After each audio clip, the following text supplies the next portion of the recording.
Today I'm going to read part of the story about Granny Island is ill. We'll read the other half for tomorrow. So in the picture at the top you can hopefully see there's Granny Island lying in her bed not feeling very well. There's Mrs McCall shaking her finger. I don't think she's very happy about something. Mr McCall sitting back in his chair, his arms folded. We've got Liam. Katie Morag not looking very sure. Dog and a cat. Oh, and a pot underneath. I wonder what that's for. Maybe you could see if you can find out. So the story, Granny Island is ill. When Granny Island took ill, her and Mr and Mrs McCall became very worried. She can't stay over there all alone, exclaimed her daughter Mrs McCall. She'll have to come and live with us until she gets better. Mr McCall groaned. Katie Morag was very sorry her granny was not well, but thought it would be great fun having her stay. We'll read her stories, she told Liam, and we'll sit on her bed. Now, immediately Granny Island heard of the plans, she was adamant. East, west, home's best, she stated firmly. Go away. I'll be fine. Stop fussing. This meant that the McCalls had to go over to Granny Island's house on the other side of the bay every day to feed not only Granny Island, but her dog, the cats, the sheep, the hens, the duck and geese. The animals and birds missed Granny Island and they were awkward. You are being awkward too, scolded Mrs McCall. How can we get on with running the shop and the post office if you behave like this?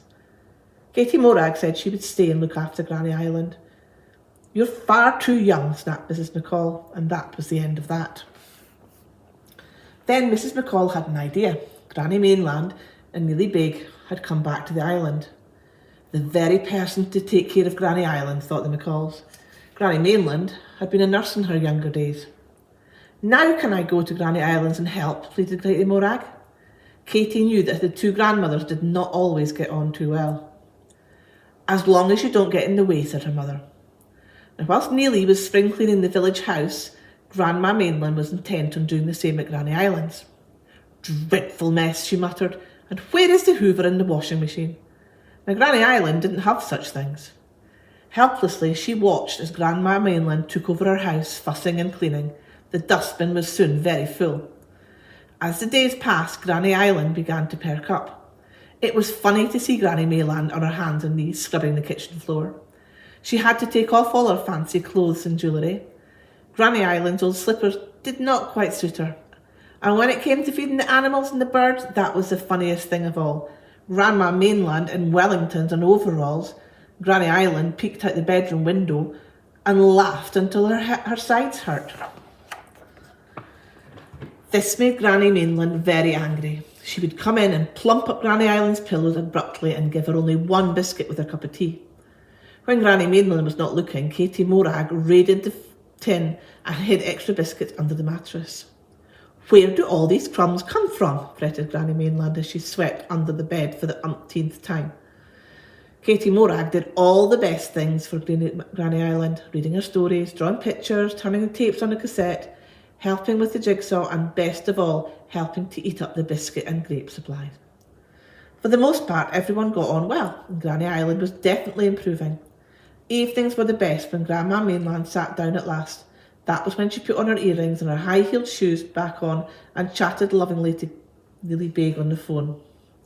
Katie Morag would be snug on Granny Island's bed reading her favourite book, and the dog and the cats were finally allowed into the house. If their paws were clean. Look at Granny checking all their paws before they get in.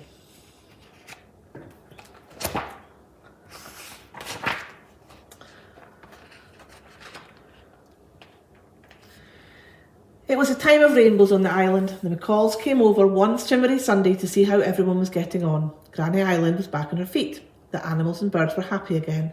Granny Mainland was resting on the couch, filing her hard-work nails and massaging her ankles. Granny Island's house was spotless. There's gold at the end of the rainbow, Katie Morag told Liam as they played outside. I wish we could find it, don't you?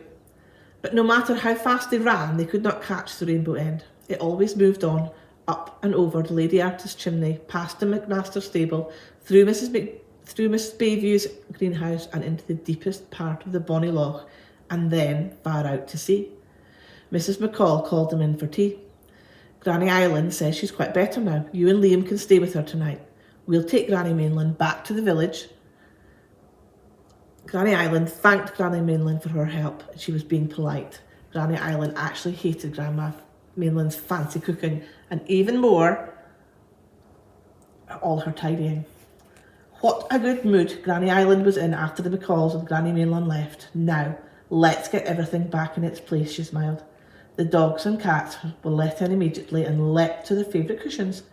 Katie Morag and Liam loved setting out all the odds and ends that Granny Mainland had swept into boxes and bags.